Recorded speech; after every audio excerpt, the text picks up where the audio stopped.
afternoon. Rap News is back online. Today we take on and analyze one of the most intractable, divisive, ongoing violent divides to happen in our time. The 60-year conflict going on betwixt Israel and Palestine. Is there a one-state, two-state, or no straight solution to this protracted fight? From Camp David to Madrid, Taba to Oslo, for decades back in time, all peace talks have devolved into violent rows, and roadmaps to peace have led nowhere but more war. Until now. Welcome to the first Middle East Peace Raps. This afternoon, Rap News is proud of this tremendous chance to prove the peace-filled art of rap could chart the best roadmap to start anew. So first up, Israeli Prime Minister Benjamin Netanyahu. Shalom. Bibi been ready this whole time to engage the peace process with raw rhymes.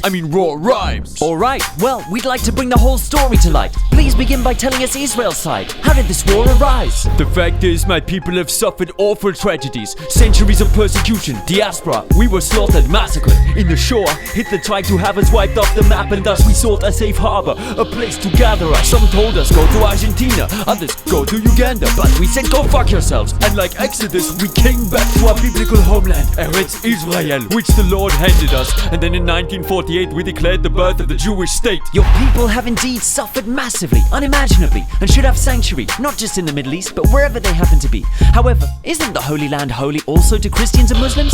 How can you claim that only Jews own the land and exclude them?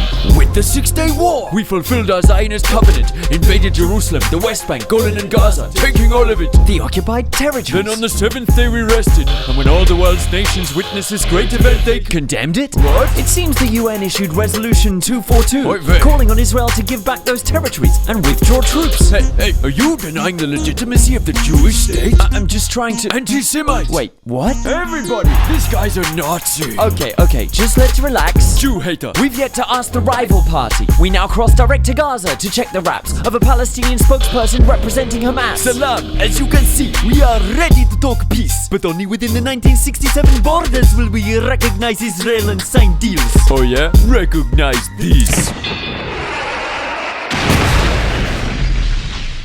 Kapow! Hamas? Now he looks more like hummus. What a mess. Mr. Netanyahu, you killed him. I guess. But it was in self-defense. No, it wasn't. Yes, it was. Yes. Check out the news coverage from the US. I'm Brian Washington.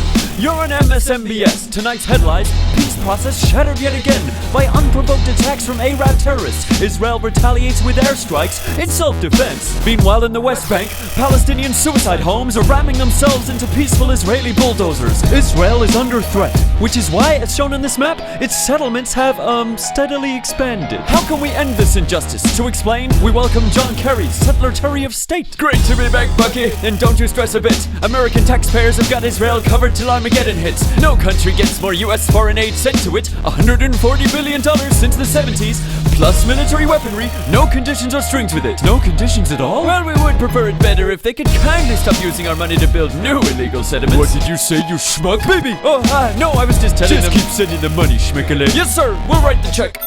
Wait, we're getting a call from some Jewish guy in Brooklyn. He's on the line with us. An American Jew? He's bound to be pro-Zionist.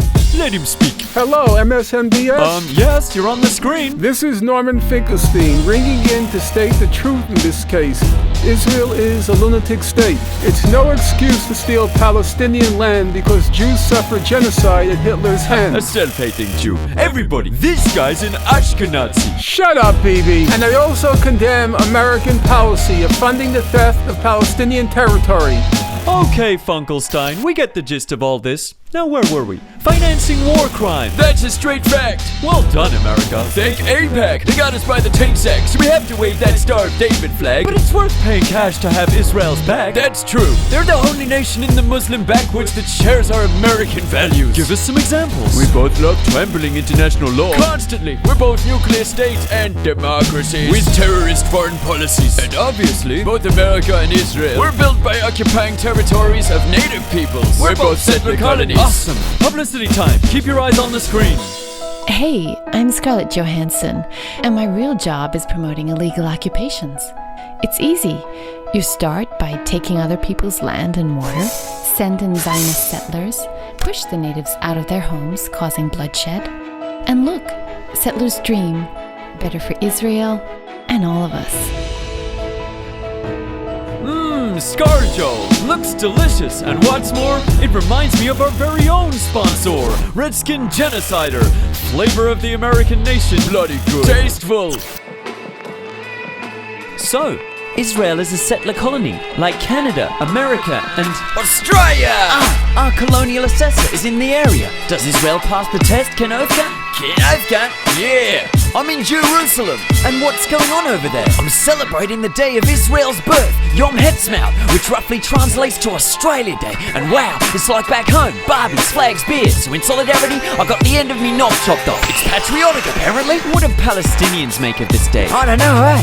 Perhaps you should ask them. Okay, I'll ask the natives. Wait. Oi, hello, can you hear me? Salam! Hey, how do you celebrate this wonderful day? We natives participate with smiling face in this party, mate. Just like your aboriginal people on Invasion Day. And I was cast out from the lands of my mom and my father. Now I dance as an outcast to the bombs over Gaza. بينادوا يوم الاستقلال احنا بننادي النكبة. And we sing Israel where independence is our Nakba. Sounds great. I love a party with a snack bar. Not a snack bar, Crocodile Dundee. Nakba. It means a catastrophe. Anti-Semitic. It's far from truth. We are far from home. Zionism is far from Jews. How can I explain it to you? We lost our rights that day. And our barbecues. No Barbies? That's a tragedy. How can we help yous? BDS يعني مقاطعة. هاي الطريقة اللي بيستجم في تل أبيب زي اللي استجم في جنوب أفريقيا.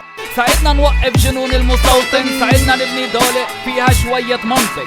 مش دولة اليهود بل دولة لليهود للمسيحية للمسلمين ليوسي لعبود لجيريس ولميل جيبسون. What the fuck شو خص ميل جيبسون. Well, it seems that despite the use of rap and rhyme, we failed to seal a real peace deal between Israel and Palestine.